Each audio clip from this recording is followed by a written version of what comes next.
சாந்தி. 10/5/2025 காலை முரளி. ஓம் சாந்தி. பாப்தாதா மதுவனம். சாராம்சம். இனிய குழந்தைகளே, ஞான குறிப்புகளை உங்கள் விழிப்புணர்வில் வைத்திருப்பதால் நீங்கள் சந்தோஷமாக இருப்பீர்கள்.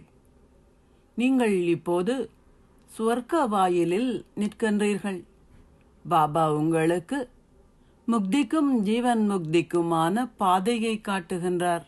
கேள்வி: உங்கள் பதிவேட்டை நன்றாக வைத்திருப்பதற்கு நீங்கள் எதில் கவனம் செலுத்த வேண்டும்? பதில்: உங்கள் எண்ணங்களிலோ வார்த்தைகளிலோ அல்லது செயல்களிலோ எவருக்கும் துன்பத்தை விளைவிக்காமல் இருப்பதில் நீங்கள் கவனம் செலுத்த வேண்டும். உங்கள் சுபாவம் முதற்தரமானதாகவும் மிக இனிமையானதாகவும் இருக்க வேண்டும். நீங்கள் தவறான செயல்களை செய்வது அல்லது யாருக்காவது துன்பம் கொடுப்பது போன்றவற்றை செய்யும் அளவிற்கு மாயை உங்களுடைய மூக்கை அல்லது காதுகளை பிடிக்கக்கூடாது. நீங்கள் எவருக்காவது துன்பத்தை விளைவித்தால் அதற்காக நீங்கள் வருந்த நேரிடுவதுடன் உங்கள் பதிவேடும் பாழாகிவிடும். பாடல்: அன்பான கடவுளே, குருடர்களுக்கு பாதையை காட்டுங்கள். ஓம் சாந்தி. தாரணைக்கான சாராம்சம். 1.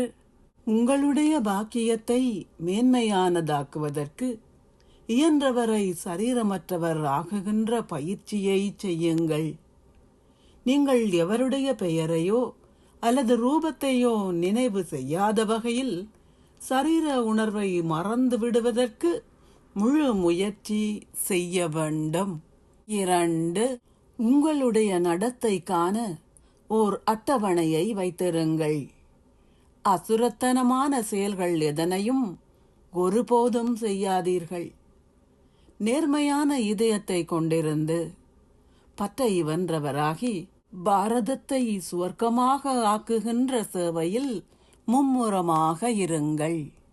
ஆசீர்வாதம். நீங்கள் மாயையின் எந்தவிதமான ராஜரீக ரூபத்தில் இருந்தும் விடுபட்டிருப்பதன் மூலம் உலகை வென்றவர் ஆகுவீர்களாக.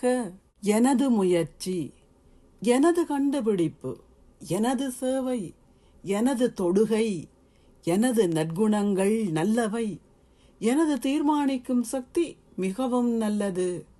இந்த எனது என்ற உணர்வானது மாயையின் ராஜரீக வடிவமாகும்.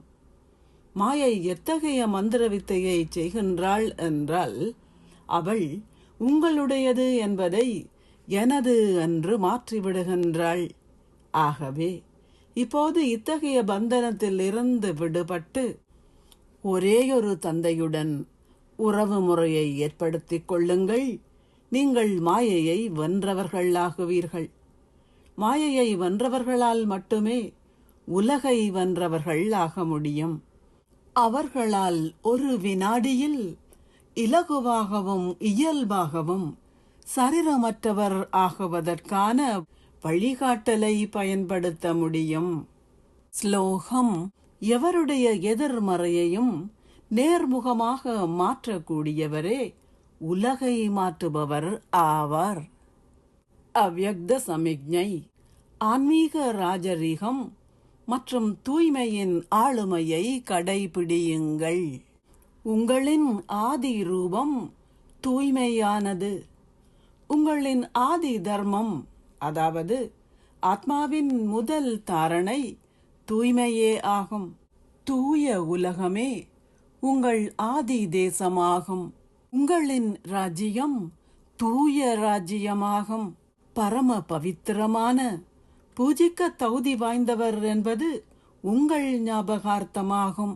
உங்களின் பௌதீக அவயவங்களின் அனாதியான சுபாவம் தூய செயல்களை செய்வதாகும்.